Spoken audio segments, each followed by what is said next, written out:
Halo teman-teman, perkenalkan aku Okta dari Prodi Gizi tingkat 2. Kali ini aku akan menjelaskan pada teman-teman mengenai interaksi obat dan makanan pada pneumonia, khususnya pada anak balita dan anak-anak. Pneumonia sendiri itu adalah penyebab utama kematian balita di dunia. Menurut Perhimpunan Dokter Paru Indonesia tahun 2014, pneumonia sendiri didefinisikan sebagai suatu peradangan akut parenkim pada paru-paru yang disebabkan oleh mikroorganisme seperti bakteri, virus, jamur, dan parasit. Setiap tahunnya diperkirakan lebih dari 2 juta balita meninggal karena pneumonia.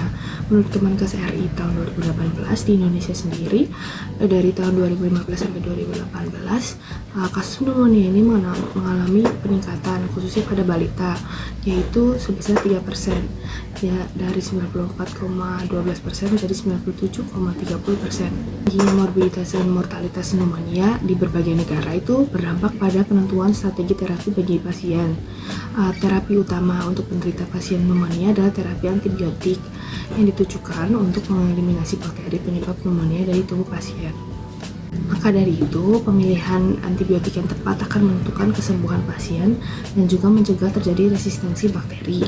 Terapi pengobatan pada pasien pneumonia ini akan menggunakan beberapa obat, tetapi karena penggunaan obat itu dapat meningkatkan terjadinya drug-related problem atau salah satunya adalah interaksi obat dan makanan.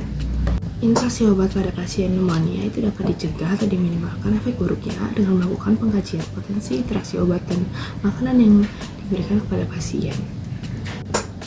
Pada penelitian yang dilakukan oleh Lola Azzenilla, ditemukan bahwa asam folat atau vitamin B9 dan fenobarbital, salah satu obat yang digunakan pada pasien pneumonia, memiliki interaksi yaitu reaksi farmakokinetik. Jadi fenobarbital ini dapat menurunkan kadar asam folat dengan meningkatkan metabolisme. Reaksi farmakokinetik adalah apabila 2 atau lebih obat digunakan secara bersamaan, maka salah satu obat itu dapat mempengaruhi absorpsi, distribusi, metabolisme, atau ekskresi obat lainnya, sehingga kadar plasma pada obat kedua dapat meningkat atau menurun. Kenapa fenobarbital itu dapat menurunkan kadar asam folat? Yaitu karena fenobarbital sendiri merupakan induser enzim, sehingga fenobarbital itu dapat menurunkan kadar obat lain dengan cara meningkatkan metabolisme obat tersebut. Namun, interaksi obat fenobarbital dengan vitamin B9 atau asam folat ini masih dalam tingkat keparahan yang ringan, jadi tidak akan memberikan dampak klinis serius pada pasien, tetapi pasien tetap harus dimonitoring agar tidak defisiensi asam folat. Di sisi lain, obat asam lemah seperti ibuprofen itu menunjukkan penyerapan yang lebih baik ketika makanan hadir atau adanya makanan yang berkaitan dengan pH lambung pada bayi atau balita yang cenderung lebih tinggi daripada orang dewasa.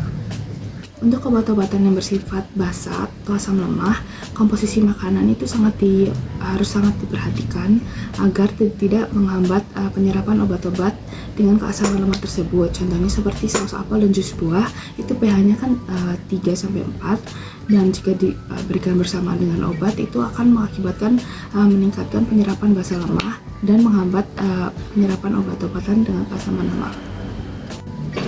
Dan minuman atau makanan lain, contohnya seperti ASI atau susu formula pada bayi, itu telah terbukti mengurangi penyerapan beberapa obat.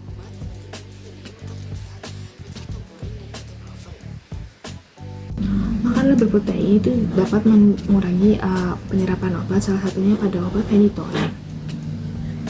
Pada penelitian dilakukan oleh Ayah Said, pemberian zinc atau vitamin A sebagai terapi tambahan itu efektif mempercepat pemulihan anak dengan pneumonia komunitas dan mengurangi lama rawat inap dan durasi efusi pneumonik. Pada penelitian tersebut, pasien yang menerima suplementasi zinc mengurangi lama rawat inapnya rata-rata 3,21 hari dibandingkan dengan pasien kontrol. Dan juga pasien yang menerima suplementasi vitamin A mengurangi rawat inap rata-rata 2,43 hari dibandingkan dengan kontrol. Maka dari itu, penting sekali untuk memperhatikan interaksi obat dan makanan pada pasien, terutama pasien pneumonia. Pemberian obat pada pasien pneumonia sebaiknya diatur jeda lama waktu antara pemberian obat dan pemberian makanan agar terjadi penyerapan obat yang efektif dan juga berdampak lebih baik kepada pasien itu sendiri.